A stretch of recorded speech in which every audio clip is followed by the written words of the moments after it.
These days, everybody's writing. I just want to get this one in. I'm a ghostwriter, by the way. Did you write the book? Yeah, that's an important question. For those of you who have read the book, you realize that it's got many layers, this book. It's not just one-dimensional book. It's so deep when it comes to family stuff, very, very deep on the business side of things, politics, and I'll say a little bit of history. To get to some of those key dimensions, there were things that were beyond me, in terms of research, get to understand a little bit about IBM, the history, where that company comes from. I could always, of course, do that, but I partnered with someone who helped me to do some of the research. But the book is me, it's my words, but there's some aspects of it to help with the key part, which is really always about educating. When you're reading about Mteto people, you need to have that deeper understanding of where they come from. What's the story about this Mteto? Also another one, you talk about this Fingo vows. I mean, it's almost like saying, look, we love the colonizers. We're quite happy, they taught us God, fear God, and to be educated, and everything else. And these days, this must have been frowned upon for anybody to really go and talk about what you call, is it the Fingo? Fingos, yes. So just share a little bit about this, because I don't think most people know about this. Anybody know about this? Mteto? Yeah, it's a story dated back from Uhitsa. So maybe, yeah. Look, the Fingo people, we all know that during the Shaka era, a number of Zulus migrated. Some of them ended up in Zimbabwe, and some of them ended up in the Eastern Cape, right? And so the people called Fingos are actually Zulus who left KZN and ran, and they established themselves in the Eastern Cape. And they found themselves, of course, between the settlers and the Tossers. So they kind of put in a buffer zone there, and they were never really accepted by the Tossers. At the same time, they found themselves in that. So one of the things that ended up happening is that there's a reverend called Reverend Alif, and he approached, of course, the chief of this group of people and asked them to commit to three things. One, of course, allegiance to the Queen. God save the Queen, yes. The second thing is, of course, God, is religion. Is that the order? It's not the other way around. God first and the Queen. Okay, no particular order. Okay, just checking, just in case the somebody gets offended. Yeah, there's no order. Yeah, I don't care about orders. The key is the 3 points. The third one about education. They said they are going to educate their children. So they made this commitment. And if you look at my dad, he probably established maybe 4 or 5 schools in his lifetime. Moving from one place to the next, finding those areas where there's no school, establish a school, get it to a level where the government can take it over as running, and he would then move us as a family to another location where there's no school.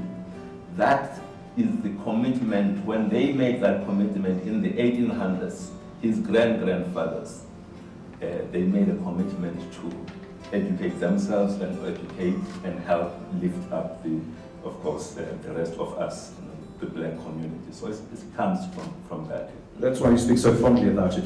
And then you mentioned about your childhood, which is also another interesting part. I'm trying to fast track and get into some of the interesting meat, but we need to get there. Interesting childhood. I mean, in the early 60s, it seems it's slightly privileged kind of a childhood. I'll explain why, compared to an average family. Let us be clear. Yes. You cannot say early 62. I was born in 64. So I'm thinking of the mid-60s, early 70s. Mid-60s, early 70s. I know marketing and math. 60s and mid-60s and mid-70s. So you guys had a shop, you did some community work, you eventually got a scholarship. It sounds like pretty nice kind of a upbringing. Do you think this really prepared you? I mean, I wanted to be religious, almost quote the book of, is it Joshua? Chapter 1 verse 5, or is it Jeremiah? I can't remember, I think it's Jeremiah that says, you know, Jeremiah, yeah. So do you feel that you also had that Jeremiah moment, that you knew what was going to happen, that you were destined for celestial heights? I don't think so, no. Clearly was, I think there's something that we're also missing here. My family was, I would say, lower middle class, very low middle class, and to get us to a point where we've got a shop and are able to do that, certain key choices were made by our mother, who made those choices, and she actually lifted us, the entire family, a family of 12. 10 children, and of course the parents, lifted us up to a point where I would say we were middle class. And yes, there was, I would say, privilege, because generally around us, people were even below, there was poverty, you know. But the point here is you have this person who makes a conscious decision, says that, okay, my circumstances are not necessarily going to define me. I'm going to rise above my circumstances, and I'm going to help lift my entire family so that they can be better than I am. You know, to me, that's really the key point here. You know, and that has helped us. We ended up with, you know, my brother is a doctor. We've got another engineer. We've got so many people. But where can you trace that back? We trace that back to my mother making that decision about her family. You know? And yes, we ended up being privileged. You can call it that, privilege. But we still remain being part of the South Africa. You know, the South Africa that you know that is continuing to be challenged. So remain South African, and then eventually, I'm skipping something. You then went to Yale University. Yeah, that must have been pretty nice. And very nice. Why did you come back? So why did you come back? I mean, Yale. Who comes back? What was no Kubla Kaya? Come back to South Africa when you were already at Yale, wonderful opportunities and all that. Yeah. Yale was very nice. Because you are there, and you can go to any of the subjects, pick up whatever you want to choose, and attend those courses, you know, engage with the faculty, very, very good. And I was mid-career, you know, probably 38 at the time, you know, it's a great time. And the thing that I picked up from Yale was the fact, in fact, that program of Yale, they look globally, they're looking for 10, 15 to 18 people that global leaders, people who they feel these guys may in future be able to be in positions that are influential. No. Let us take them, choose 18 out of thousands of possible people, 18, bring them into Yale, help them to not just think about profits, help them to think about the broader society, about, you know, how do we make sure that we address the transformation issues, how do we make sure that we address things like energy, you know, democracy. So that was the you know, really the intervention of Yale, making sure that we're producing leaders that have got a social conscience. So that is what, coming out of that, in fact, at the time I was in Paris, I was working there on assignment, I felt I was in the wrong place.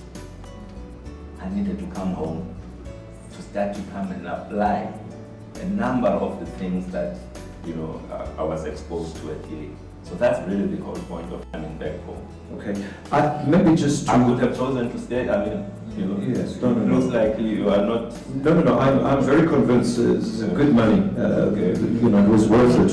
You know, look at it now. You wrote a book, and you're leading one of the greatest companies in the country, a proudly South African company. So I'm very happy with what Yale has done. Should we quickly get one or two questions? It is not Yale.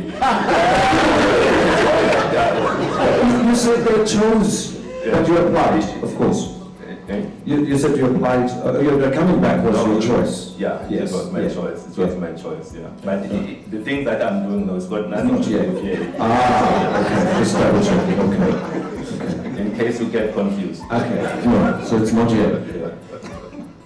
Is there, I just want to quickly go to everybody around here. If anyone's got a question or a comment, especially on some of the things that we've discussed so far before we move a lot more into the corporate life. So I'm going to do Auntie Felicia. She used to do this many years ago.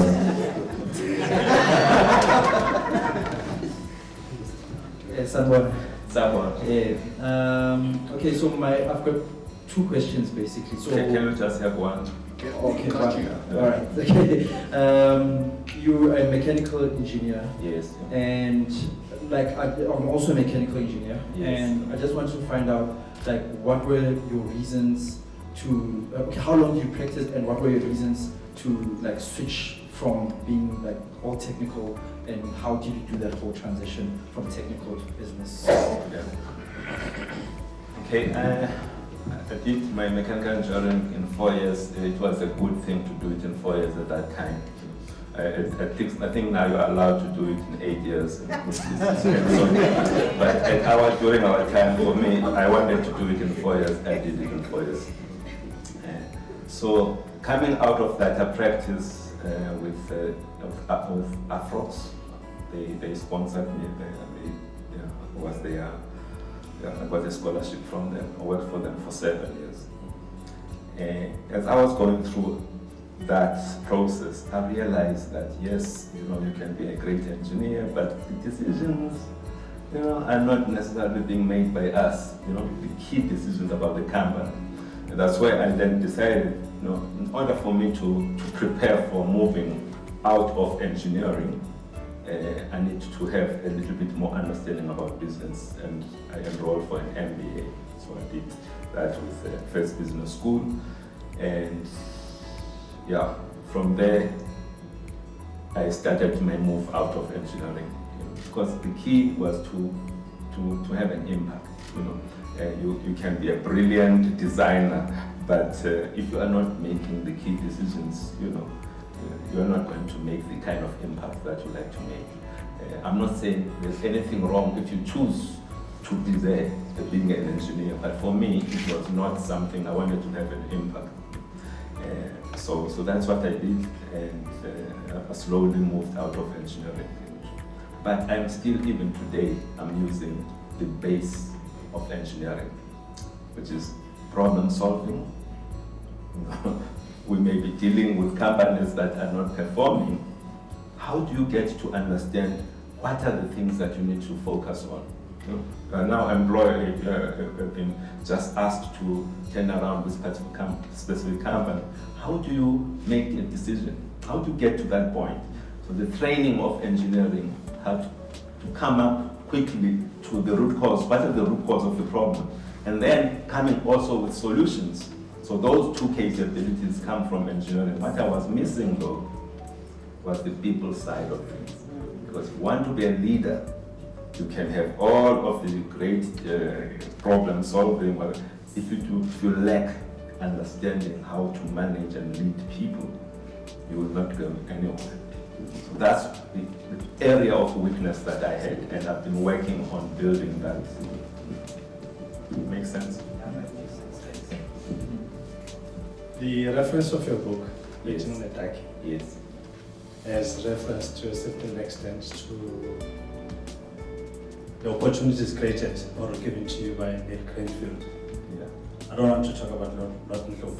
I suppose it was natural that it had to happen. Yes. In the context of diversity and the challenges that South Africa has, your comment with regards to the opportunities Neil Greenfield afforded you. My comment. So if you look at my entire life, I think you underestimate the role that Lot played. Lot, the fact that I even ended up being there, that they ended up sponsoring a black person. He's the person who championed that idea and blended it to that board to experiment. I was there. I was an experiment. That's why he said to me, don't mess up. Because he understood the importance of this thing. If I do mess up, what about the other people that are going to be coming behind me? So don't underestimate his role. He played a big role. He also created a better environment internally for me to learn, as tough as it was, but he had created that environment. And Neil, I think all of us, if we're honest, we'll find that there are many people who give us opportunities. It could be Indian, it could be black, it could be white. The opportunities, we get given opportunities. Sometimes we don't make use of those opportunities. And Neil, he gave me that opportunity. It was a difficult time, very difficult, where I was battling with my identity. I was battling with, do I fit here? And he is, Neil Greenfield, he himself is a Jew, a Jewish guy. So you can understand some of the motivations, why he understands being an outsider himself. So for him, that's why he created the environment where I felt that I was included, because he understood it at the core of how that can be. And the impact that can have on a person. So he also played a significant role. And for me now as a leader during this time, I go back to that time where I need to make sure that I create an inclusive environment, because I understood how that moment, that person who took a risk on me and created an environment where I could thrive, how that shaped me. And that's what I try to do today. Thank you. Just to move on, thank you. Then there was IBM, and then after IBM, then there's Microsoft, and we can always go back to IBM. Microsoft. They're very big, very arrogant at times, and very domineering, and you made a couple of interesting decisions. And multinationals are very difficult to transform. What is it that you did there in that difficult organization? So there are a number of layers let me say, if you try to understand what was the problem with Microsoft. The problem at that time is that they were not performing here in South Africa. In fact, they were considering closing their office here and leaving South Africa. They did not understand BEE. The people that they had put here, they were not communicating properly what this BEE thing is. So in their minds, it's so complex. And in terms of the bigger scheme of things, the contribution of South Africa was so small in terms of their big numbers. So they were considering leaving South Africa. So that's the thing, because of poor performance.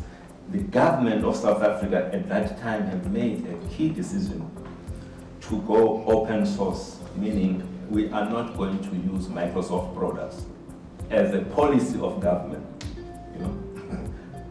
If you're looking in the IT sector, 30% of IT spend comes from government.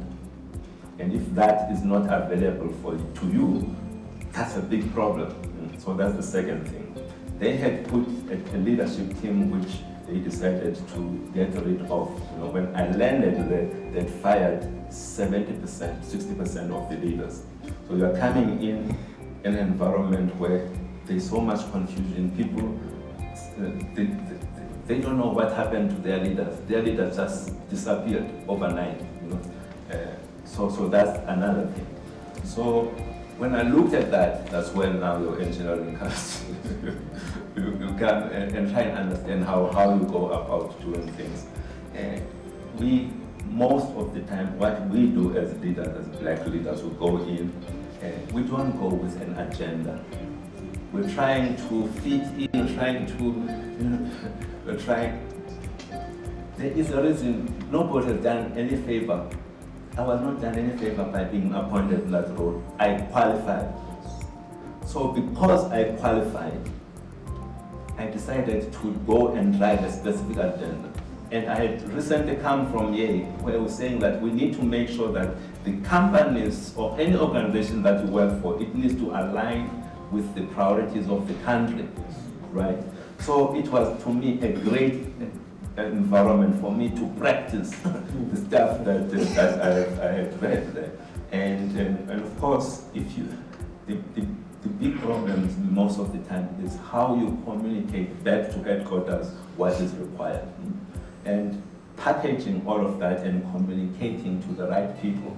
Say, no, there's nothing wrong. It's actually, you are already doing something like this in China, trying to help them understand, what you did in China and this, and in India, it's more or less what is, really, yes. But the people who were here, they were afraid to communicate properly.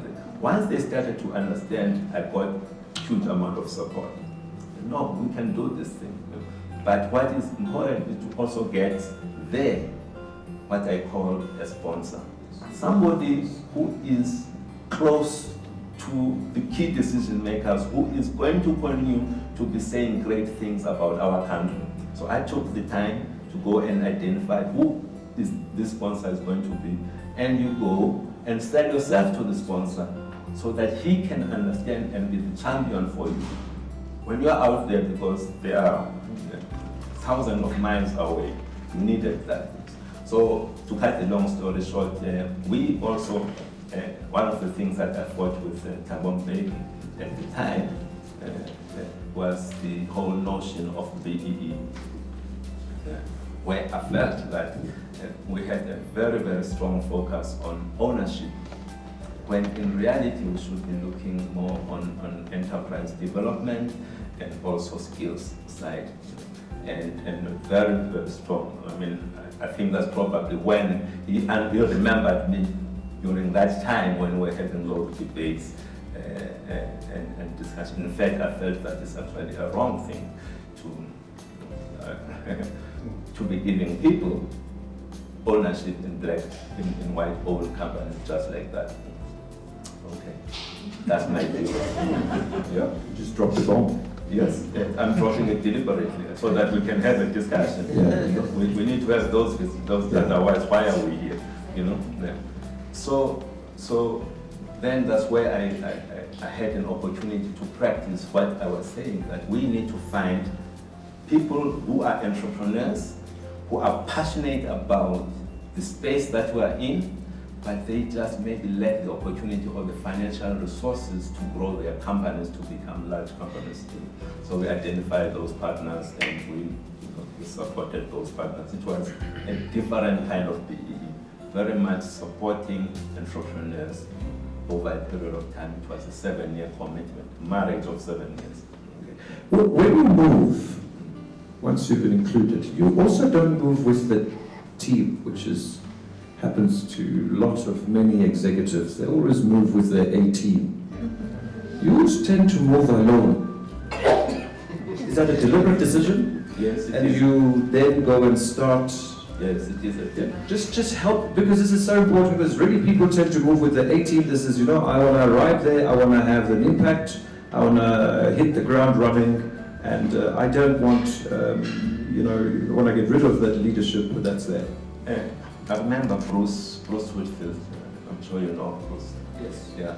He asked me that question, and he said, I'm sure you have arrived in Altron with this massive people who's coming. These people are coming with you from MTN.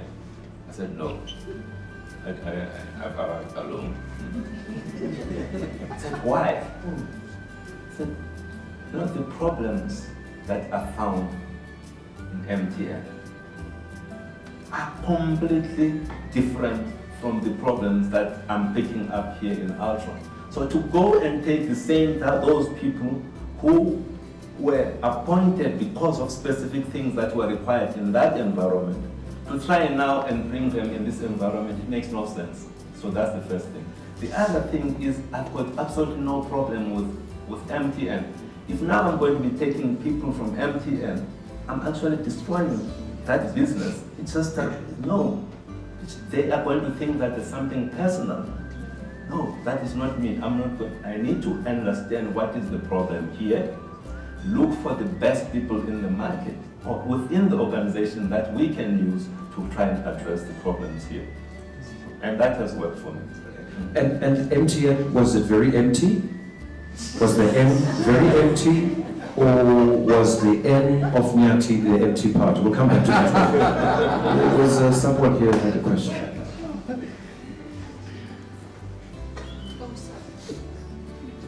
Oh, okay, so my name is Mpo. My question refers back to your childhood. I work a lot in communities, and I'm curious, since you said your mother made a decision that transformed your life, what are some of the things that we, as people that are involved in communities, can do to impact young children in townships and rural areas specifically, to protect and to impact their lives in a positive way? Okay. So I look at, I think my brother's contribution to this, to the book is also highlighting some of the problems. Like any child, you end up, like most children, you end up not following, going the straight line. You end up, taking detours and not using your time in a good way. So I ended up doing not many good things. And if my mother was not present,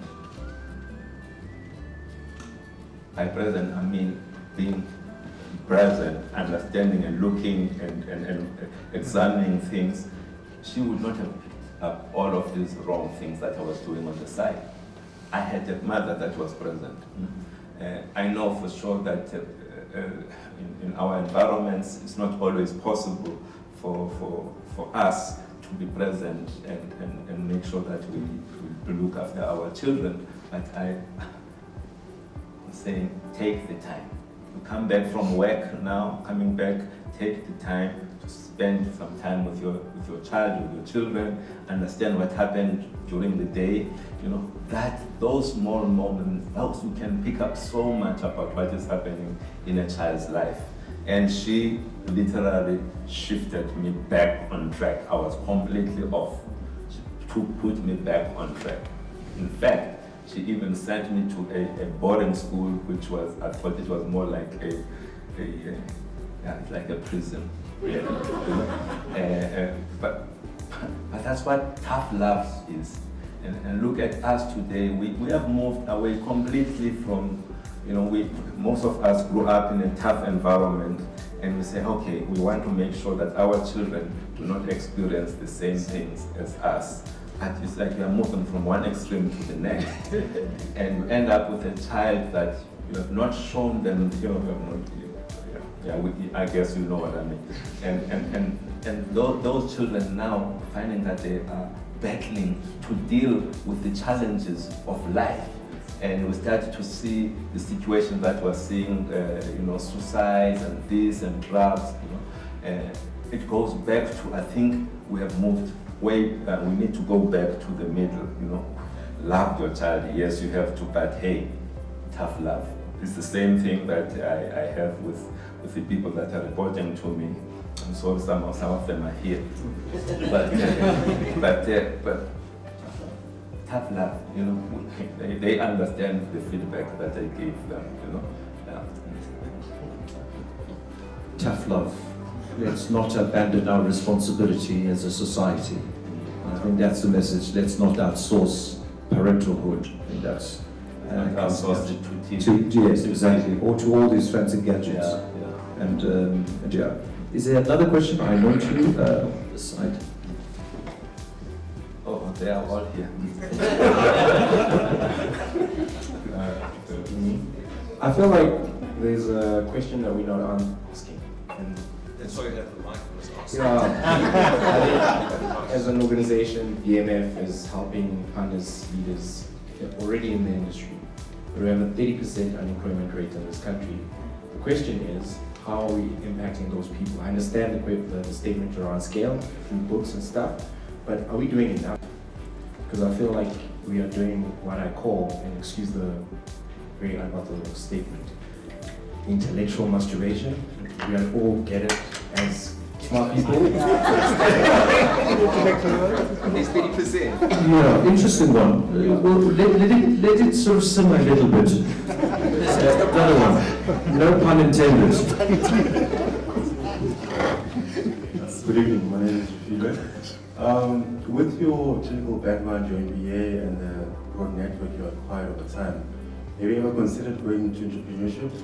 Or did you just think that you made a bigger impact in corporate?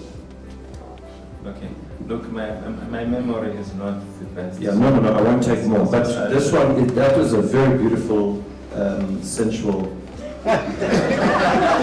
socio-economic sort of a question. And that one, You want to answer it? it's still simmering. And that one is an easy one.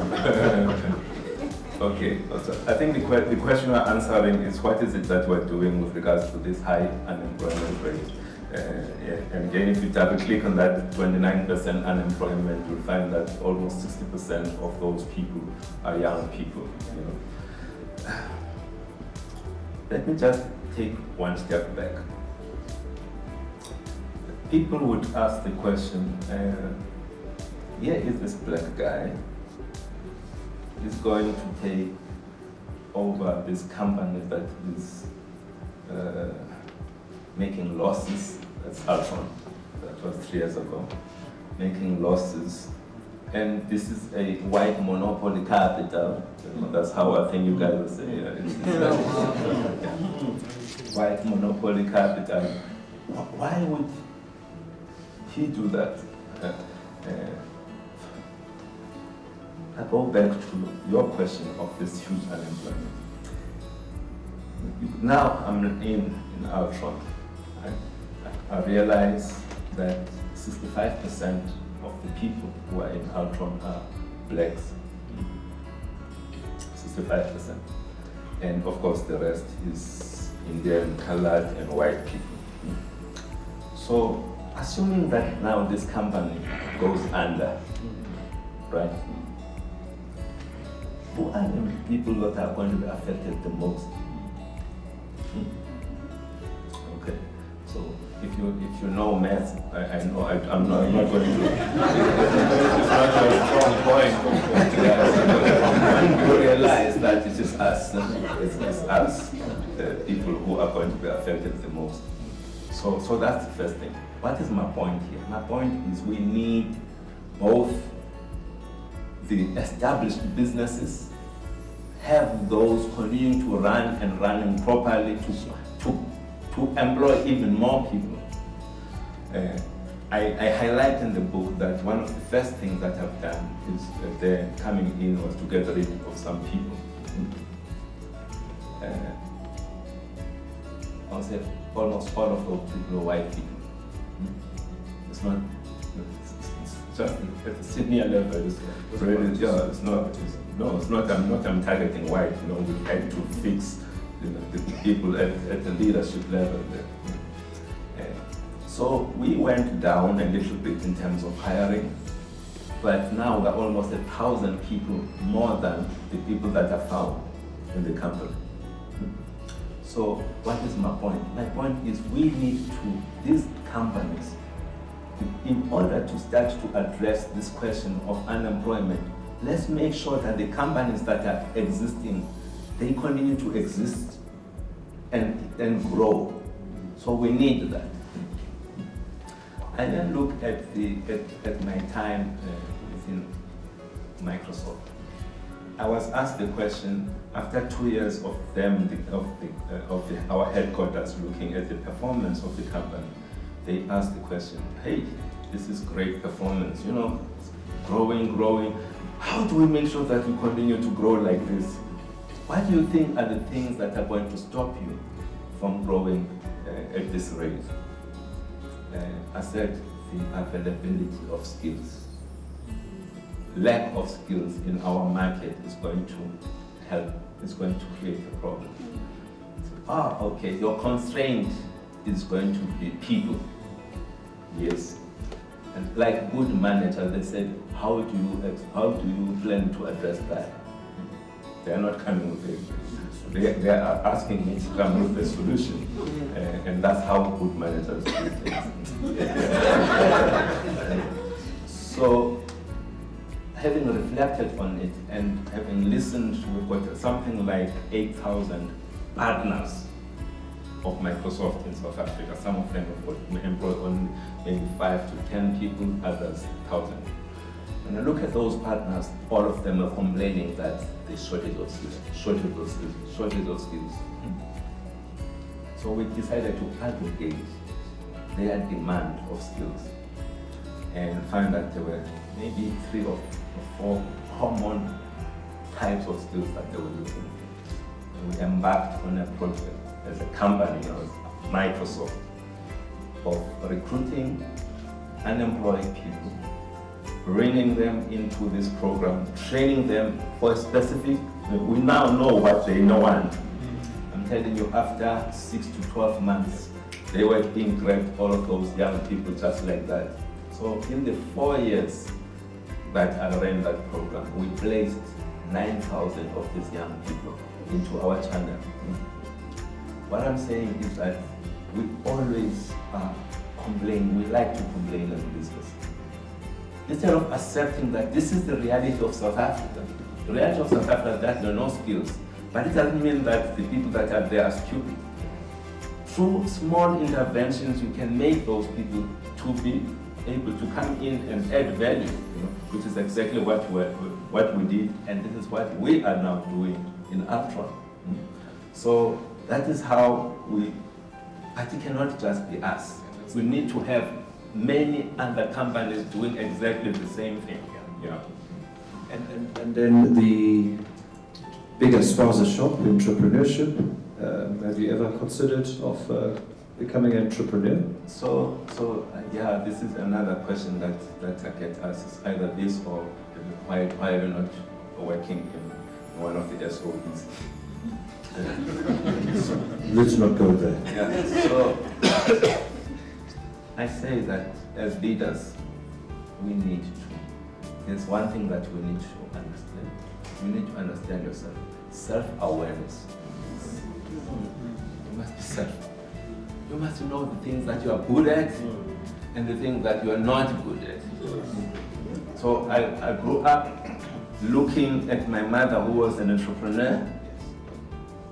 As much as I appreciated the kind of thing that she was doing, I know for sure that I don't want to be, that's not me. What she's doing is not me. I'm also fortunate that my brother as well, he is one of those.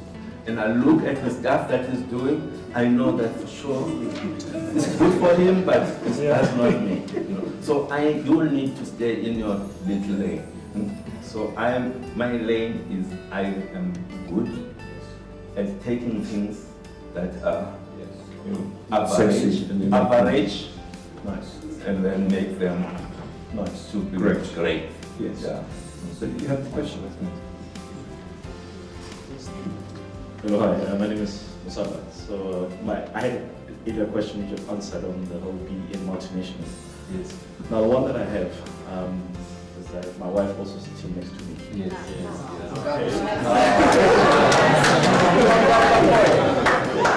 And talking about the support, when you open up earlier and talk about the importance of people supporting you. Yes. And I found very interesting in the book that you always reference your wife in terms of making a key decision, should I move to Altron or Mteto, etc.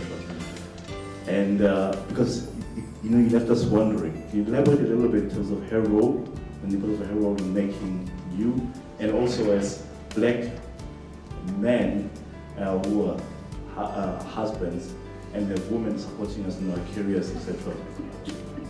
Say right? Yes. So how do they, drive careers, and vice versa as well, for husbands to support their wives in their careers? Nice. If it's a sort of similar sort of family question, then I'll take it because So my wife has played, continues to play a very, very important role in terms of my life. I will go back to maybe 1996. I stumbled on a book called Born to Succeed. This book, very good book by a gentleman called Mteto. He wrote this book.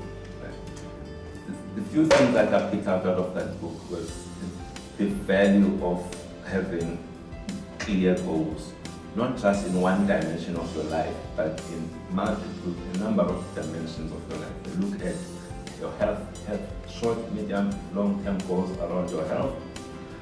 Look at your career, look at financial goals, and also look at your relationship. So having gone through this book, one of the things that I wrote at the time, for all of those dimensions, I made it a point today that I needed to have a great relationship with my wife, as a goal. You write those things down. It's like a commit that, hey, I want to have this kind of, and you paint that thing. You just don't say great. What does great mean? You have to be specific. What does it mean? And that small thing, the power of it, because it's like you're making a commitment and having written it down. And plus the fact that you've taken the time to think about the kind of, being specific, it helps you so much in terms of, and it's something that you work on each and every day. I'm going to be working on this thing. So my wife linked to that. She's playing a very, very important role. It's so lonely at the top. That's what they say. The view is so spectacular, yeah. It's great, but lonely. And I cannot go to the board and say, hey man, there are all of these things that are concerning me. You need someone who loves you enough to tell you the truth. Loves you enough to tell you the truth. That person, in my case, is my wife, who will then tell me, my dear, yes, I know you would like to do this, but hey, have you looked at your, do you think you can, we have that kind of an understanding, that kind of an understanding. And it's not nice to hear that, but it's coming from a good place. It's coming from a great place. So she is that person to me. It's not like, maybe it's a bit unfair. It's like a coach. It's like, yeah, it's like it's a partnership. Yeah. And you have two here.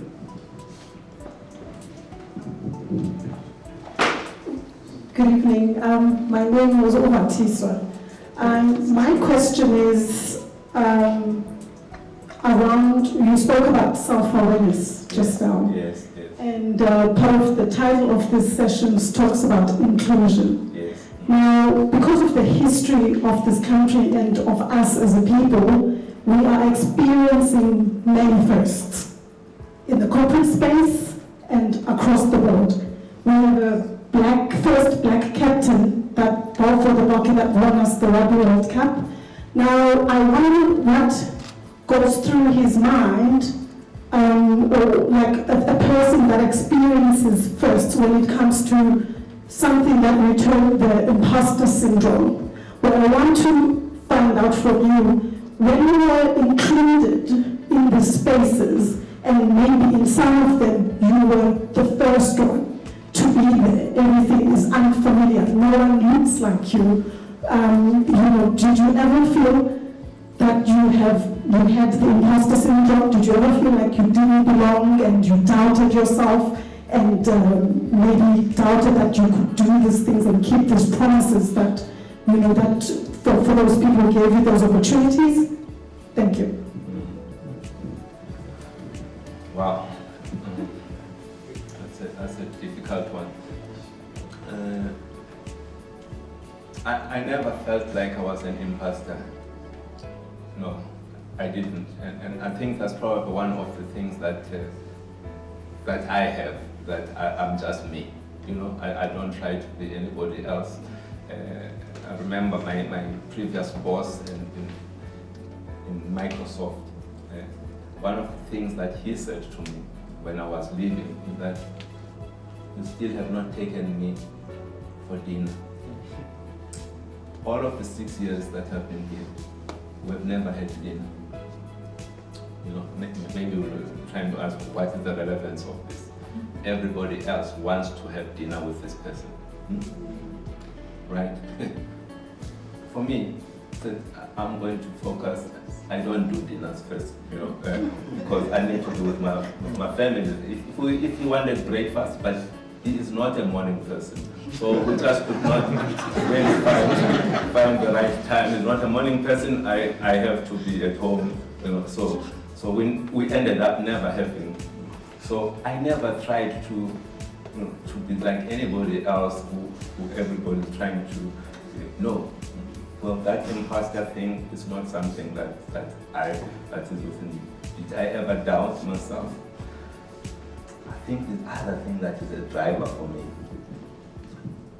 I'm not saying it should be a driver for anybody else, but I think it's part of who I am and the part of my own purpose, is to just show that us as black people can do this.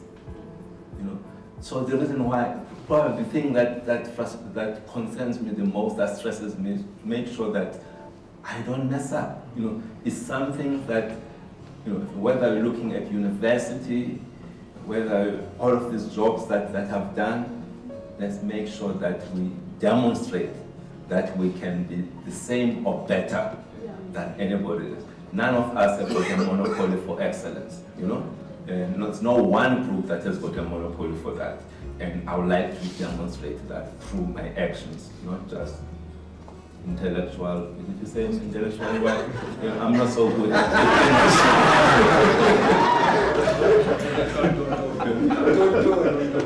Good evening, everyone. My name is Nomak Mabiso.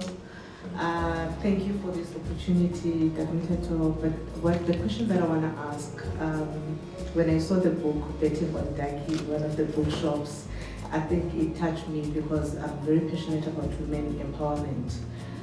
Where I work, I'm involved in areas like that. But what I want to ask is, what advice can you give to the leaders, especially the black leaders in our organizations, in terms of the programs that they can run to make sure that the transformation agenda is achieved? Because I sometimes feel that the corporates, they like using this diversity, inclusion, but it's just on paper.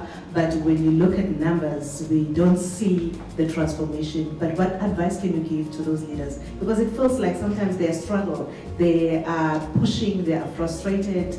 Yeah, that's my question. What advice can you give them? Thank you.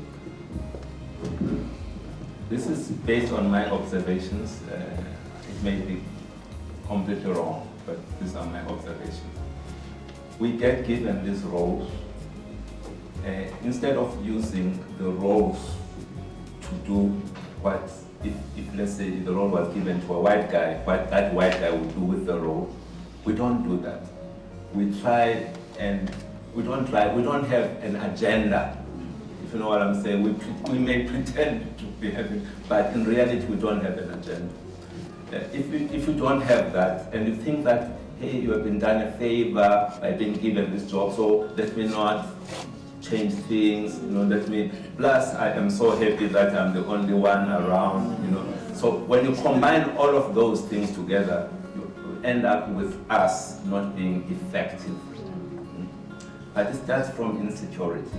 It starts from not knowing yourself. You know. If you know yourself, if you know, you have not been given this job because somebody, you know, it's because you are capable. The board is not going to stop you from executing a particular agenda. You know. But I also think some of the mistakes that we make is to come room full like this. These are all of your, the first day. This is your first day in the job. Now you're the CEO, and you're showing everybody that, yeah, I'm the CEO. Stand here, you're telling everybody that my priority is transformation. You know, this is your first day. My priority is transformation. And I look at you and say, what's wrong with that? I mean, yes, it should be, right? But is it? Should it be? Should it be the first thing that you say when you're standing in front of people? Think about the other 40% of people that are not, when you're saying transformation, all they hear, okay, I don't have a future here, I don't have a future, okay, but my time here is limited. That's all that they're hearing. From there onwards, they're not going to be hearing you. You are the leader, right? Yeah, you leave that first meeting very proud that, yes, I've told them. I've told them, everybody now knows transformation is the agenda. Then when you leave, 8 months down the line, you're now leaving the company, you have been asked to leave. Those people will be saying, why? Because they made a commitment that first day that we are not, there is no way that I'm going to support this person, not at all. I am going to silently do my best to make sure that he fails. I'm going to frustrate him.